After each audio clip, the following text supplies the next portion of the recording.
Every day, you sit down to study, all pumped up and ready to tackle the work. And then, like clockwork, you remember 100 other urgent things.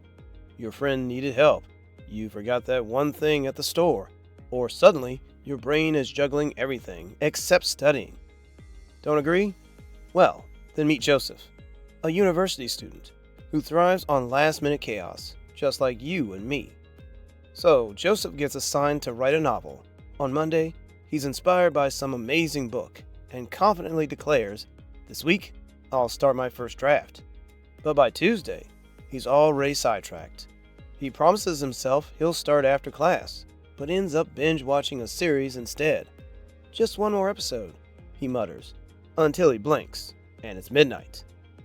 Wednesday arrives, and Joseph's fired up. He sits at his desk, ready to get to work. But wait, his room looks like a tornado hit. So naturally, he dives into a cleaning spree, scrubbing every corner until it's spotless. Does he write anything? Nope. He's way too tired now. "I'll start tomorrow," he sighs. Doing so, Saturday morning arrives. He's mentally preparing himself to write when his friends invite him out. "I'll write when I get back," he promises. But of course, he returns late, tired, and decides he deserves a snack and some TV. By Sunday night, panic sets in.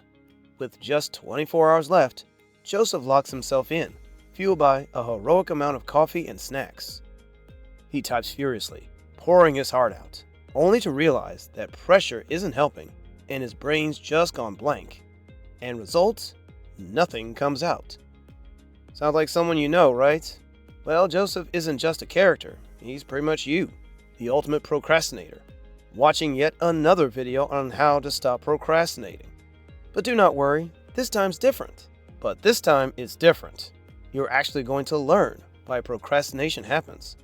Once you figure out what's really going on, you'll finally be able to break the cycle. So, ready to dive into the mystery of why we procrastinate? Let's go. What is procrastination? Procrastination. It's that annoying, stress-induced voice in your head, whispering, "Hey, let's do everything else except the thing we're supposed to be doing." And guess what? Nearly everyone deals with it. But you're not a lazy, doomed, or a bad employee. Nope. Your brain is basically designed to procrastinate.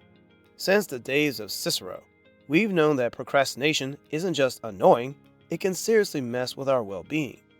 Studies show chronic procrastinators tend to have more stress and less happiness. But in the last 20 years, scientists have finally realized that procrastination isn't just the art of, "I'll do it tomorrow." There's way more going on in our brains than just avoiding that to-do list. So let's dig into the science of why you procrastinate and see what's really going on up there. Science behind procrastination. So science explains procrastination as a tug-of-war between two parts of your brain whenever an unpleasant task shows up. On one side, you've got the limbic system, basically your brain's pleasure center, and one of the oldest, most powerful parts. This guy works on autopilot, driving you toward things that feel good, and away from things that don't. Its main goal? Immediate mood repair, finding ways to make you feel better right now, whether that's grabbing a snack or watching one more episode. On the other side, there's the prefrontal cortex. This is the more recently evolved part of your brain, located right behind your forehead. It's your internal planner, helping you make decisions and manage your time. Unlike the limbic system, though, it's not automatic. You have to turn it on manually with a good, solid, "Alright, let's get this done." But here's the thing. When you're not actively focusing, that limbic system swoops in and wins the battle. Suddenly, you're choosing whatever feels good right now over that task you should be working on, and you procrastinate. Effects of procrastination on different aspects of life. Procrastination usually sneaks in because we're terrified of disapproval, especially if we're college students. Whether it's your professor, your friends, your parents, or even just your own inner critic, someone is judging, right? So instead of starting that assignment, you sit there stressing about how to make it perfect, and naturally end up putting it off until the last possible second. Now, while putting things off might feel like a short-term win, it's a long-term lose-lose.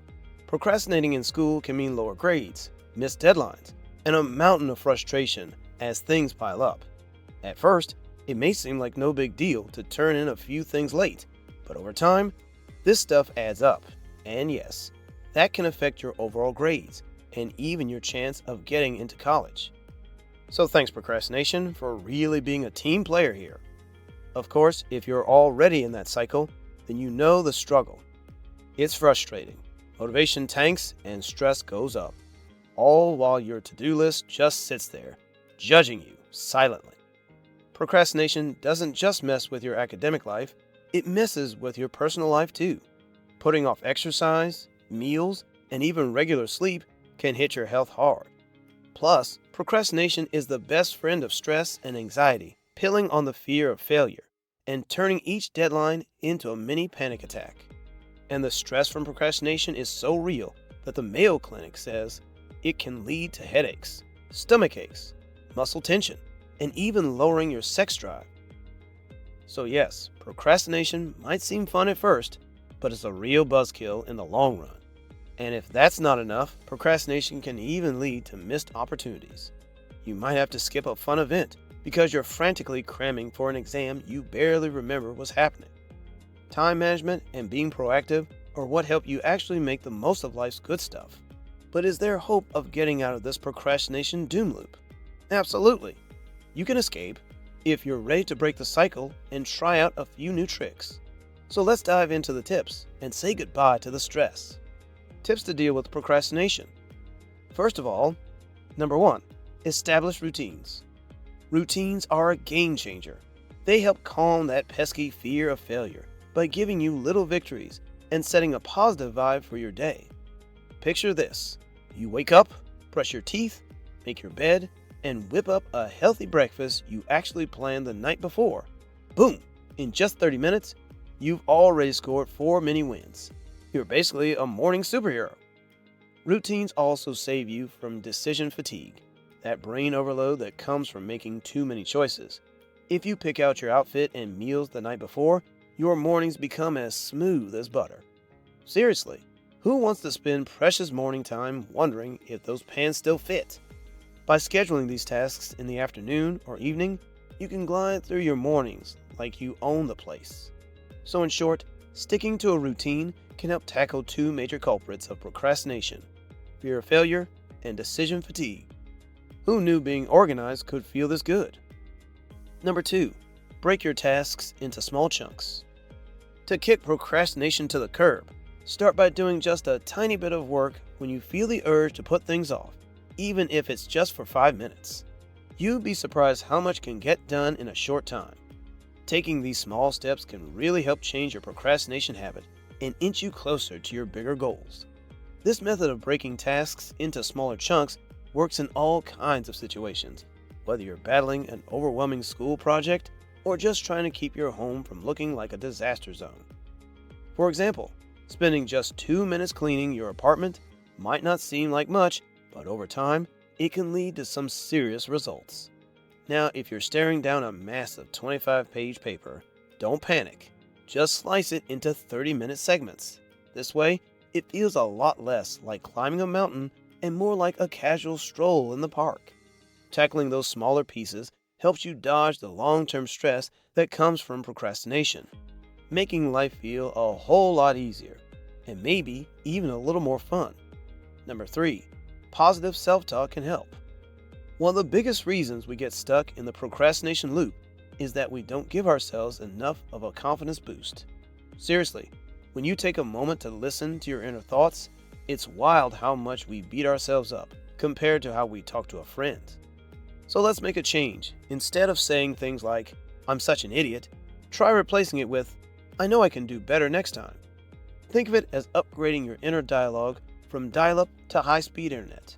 Way more efficient. This positive self-talk not only boosts your self-esteem, but also helps you combat that pesky perfectionism that loves to throw a wrench in your productivity. Remember, everyone trips up sometimes, so why not be your own biggest cheerleader instead? Give yourself a little pep talk, because if you don't, who will? Now you've got a handle on what procrastination is and why it happens. So next time you're trying to shake off the habit, this knowledge will totally come in handy. Just set up a routine, break your tasks into smaller steps, and keep the self-talk positive. Life's simple. Don't complicate it with procrastination. That's it for today. If you enjoyed this video, don't forget to like, share, and subscribe to the channel. And hey, stay tuned for more videos coming up. Thanks for watching.